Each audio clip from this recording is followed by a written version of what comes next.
All right, y'all. Godzilla X Kong, the new Empire, the fifth movie in the MonsterVerse. I was so excited to watch this movie. I went Wednesday morning itself.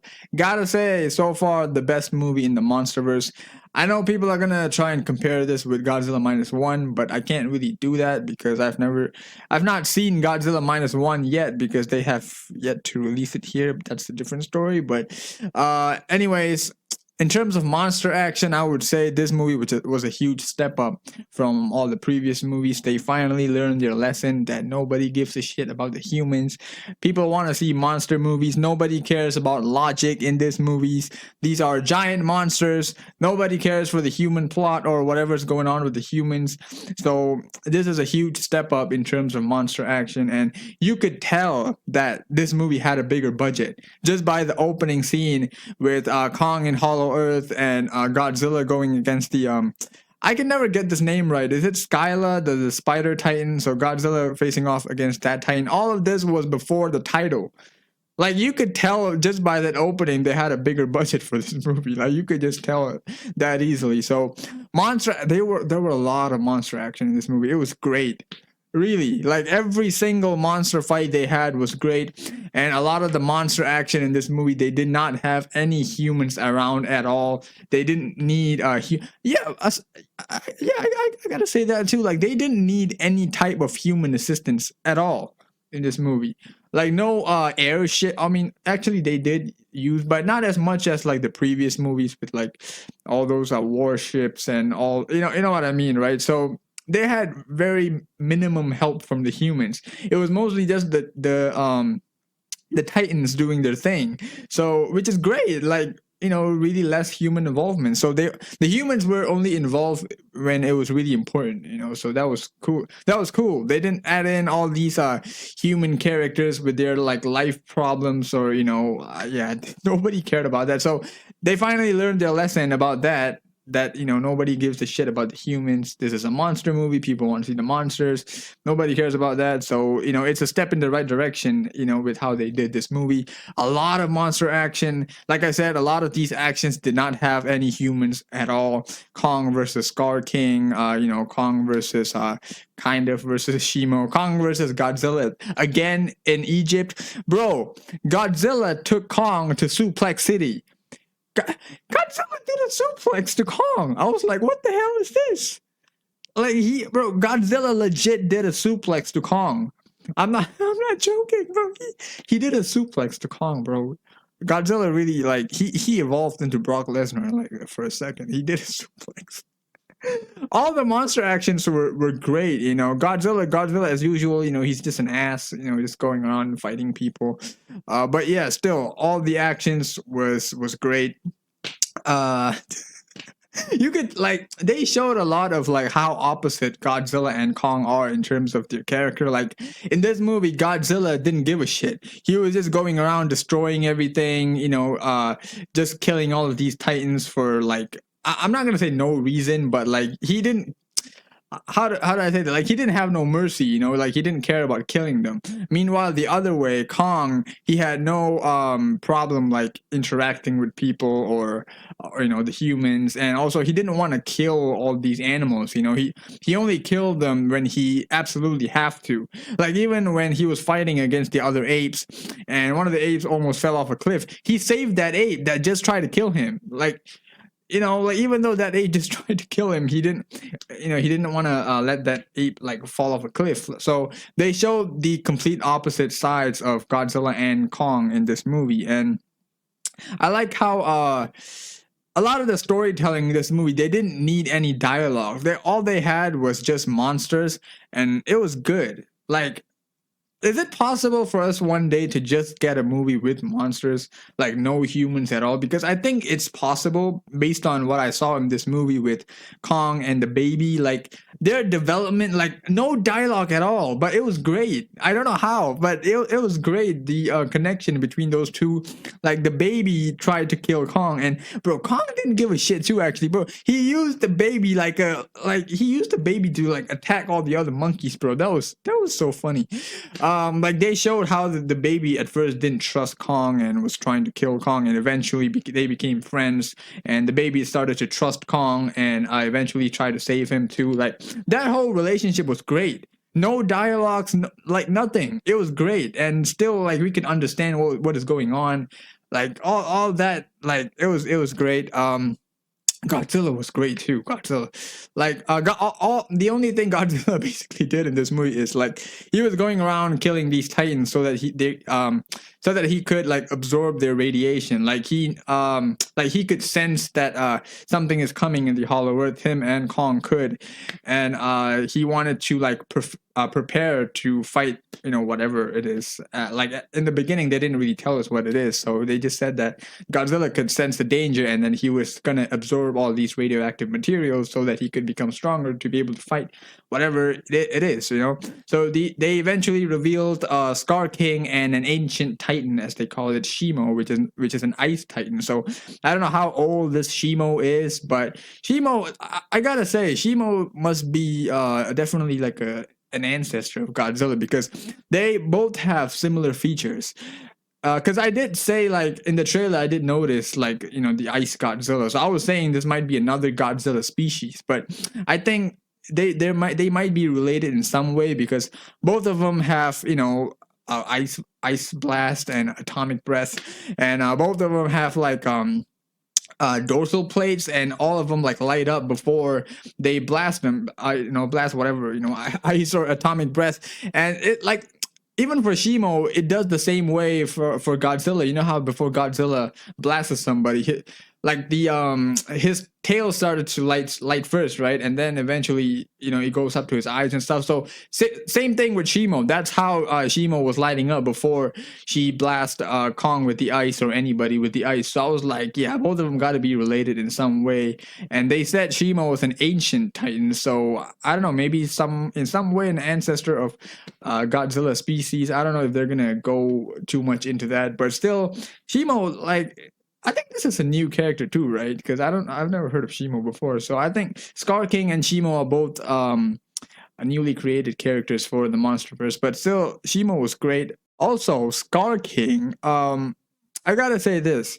Skar King, they really did tease him to be like this big bad or whatever. Like, remember that teaser that they dropped of Skar King sitting on a throne, and then we saw like the skeleton of I'm assuming that was a skeleton of Godzilla and Kong, but I don't remember. Like, that was like so long ago. But then they teased him to be this big bad, but I think he was wasted, because I don't know, because if it was a villain that's already existed, Ghidorah, for example, Ghidorah's always existed, like, so finally when they did him in the MonsterVerse in Godzilla King of the Monsters, even though he died in the movie, people are still going to know who he is. He's still going to be remembered because he has appeared in a lot of previous projects. So it doesn't matter. They could make 1,000 more Godzilla movies with Ghidorah, and they could kill him off in every single one of those movies. He will still be remembered.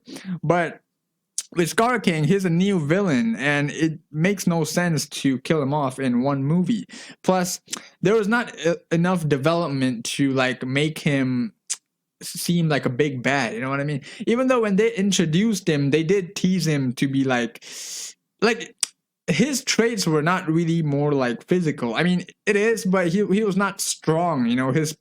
His strengths were more to like being fast and agile. Like, he was really fast. Bro, I gotta say, his speed made no sense for his size, because Kong and Godzilla, they're like both really huge, but they can move really fast. But like you could tell, for their size, this is the speed they could go. And like, but Skar King was really fast.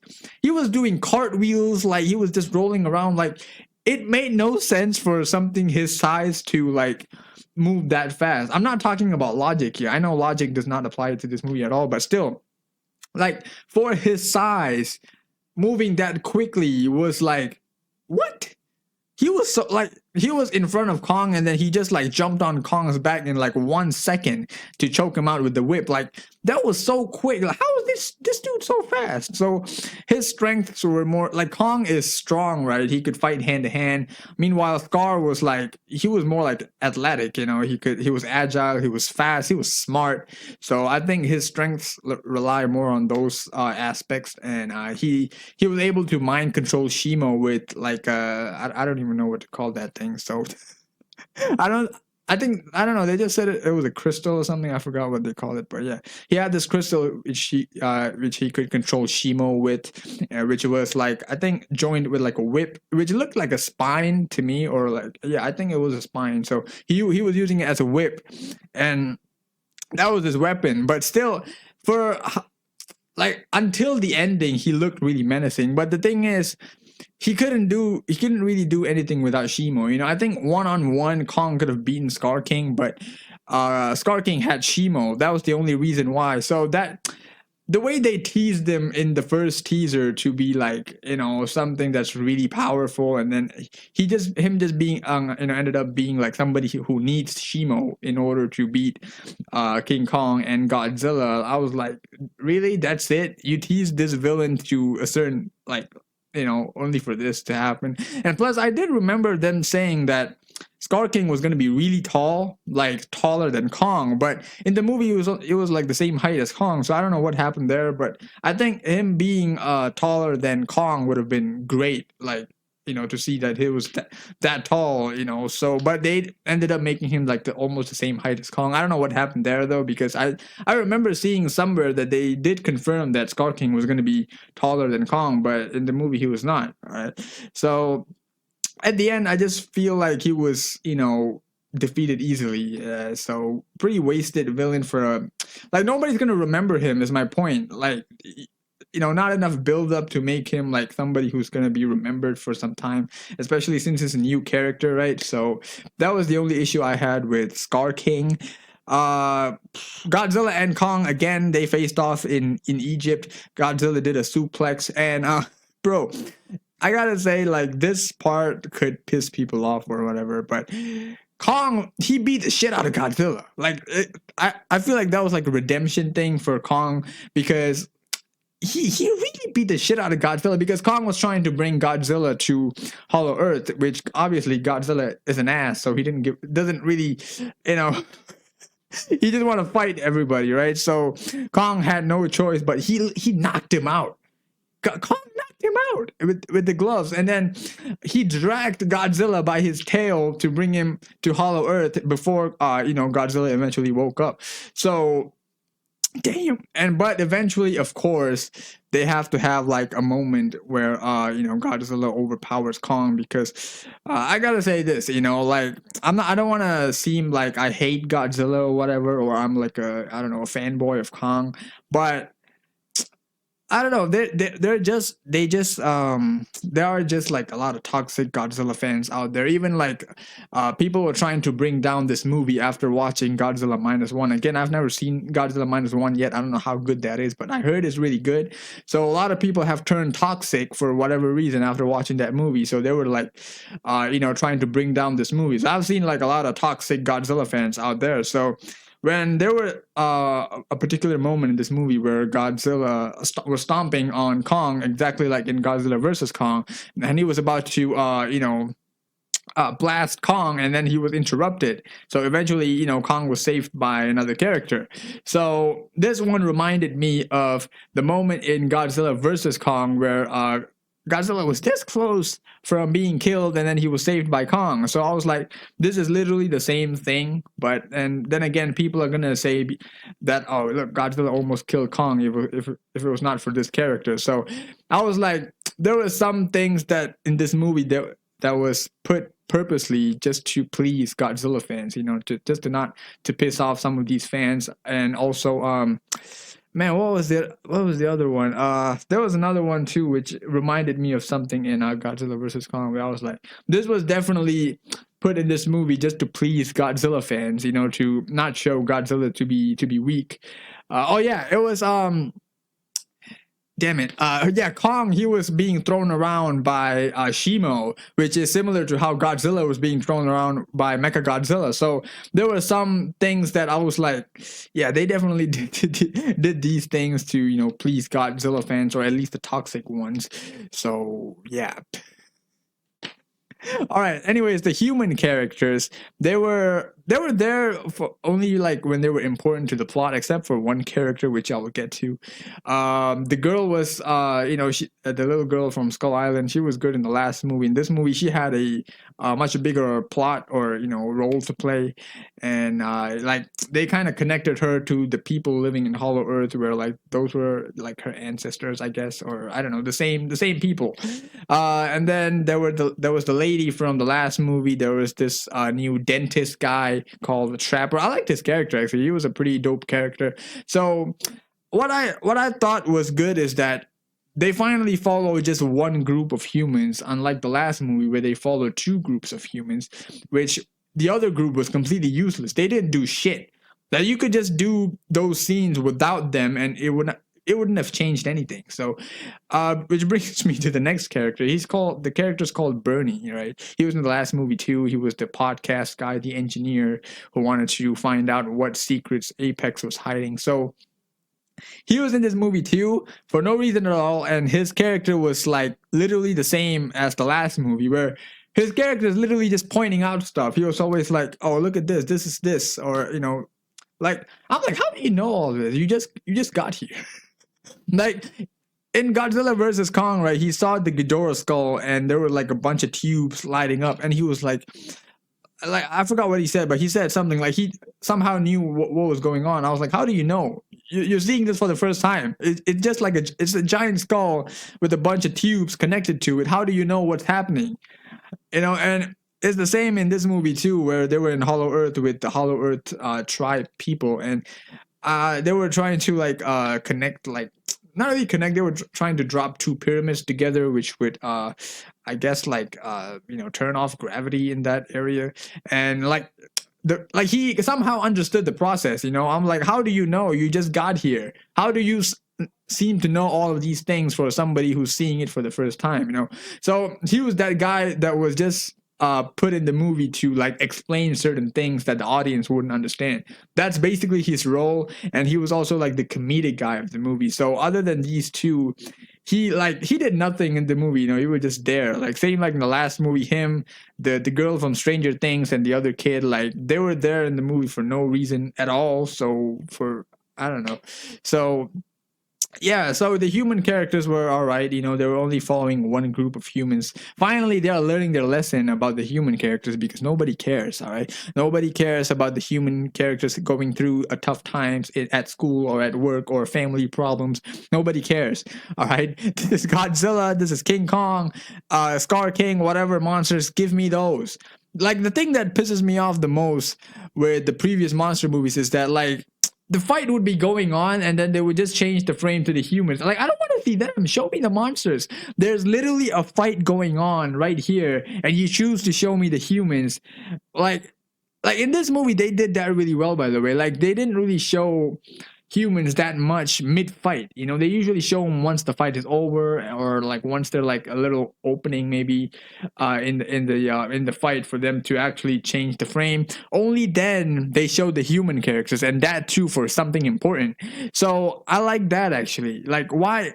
Because the previous MonsterVerse movie, they did that thing where like they just like there's a fight going on, and they just cut to the humans doing something. Like, I don't care about this. Show me the fight. There's a fight going on. That's what I paid for. I don't care what happens to the humans. You could kill them off. I don't care. Show me the monsters. That's why I came here for. That's what everybody came there for. So so far, I would say it's going in the good direction for how they're handling the human characters and how they're minimizing their roles unless absolutely necessary to the plot. Like that little girl, like she had a bigger role in this movie, and it made sense. So it was great. Like they didn't just throw her in the movie, and the other human characters, except for the the podcast guy, all of the other characters had something to do with the movie in some way. So yeah, those are great, and they did the monster actions really well. All the fights was great. I gotta say, bro, I'm watching this movie again. I don't care. I'm watching this movie multiple times. I do not care. I'll watch it again a few more times in theaters. Like, this is a movie that I definitely like. I'm glad I watched it in the theaters. Something like Godzilla versus Kong, because I'm sure when Godzilla versus Kong came out, they released it at the same time, in HBO Max. So I'm glad I didn't watch it at home, or at least like at that time, it was still COVID and lockdown was still going on. So I'm glad that around the time Godzilla versus Kong came out, theaters were still open and they only closed after that. So I'm glad. So these kind of movies, like I would rather watch them at theaters. Like not even I don't even care if the movie's bad, but these kind of experiences are for the theaters. So yeah, this was a great movie, man. I'm really excited for what's gonna happen next in the MonsterVerse. So far we've only had one show, which is Monarch, and they didn't really have any post credit scenes too, and the ending of the movie, like. I don't know if you could say that as a tease, but I don't think so. We see Godzilla taking a nap in the Coliseum. We see Kong and Shimo returning to Hollow Earth, and that's pretty much it. They didn't really like tease anything for the future or whatever. So yeah. All right, y'all. So Godzilla X Kong, New Empire. This was great. This shit was great. This shit was great, man. All right. So that is all for my review for this movie. If you enjoyed this review, give this video a like, subscribe to the channel, comment down below if you've already seen the movie, and tell me what you thought about the movie. So till then, everyone, thank you for watching. Stay safe. Take care. Goodbye.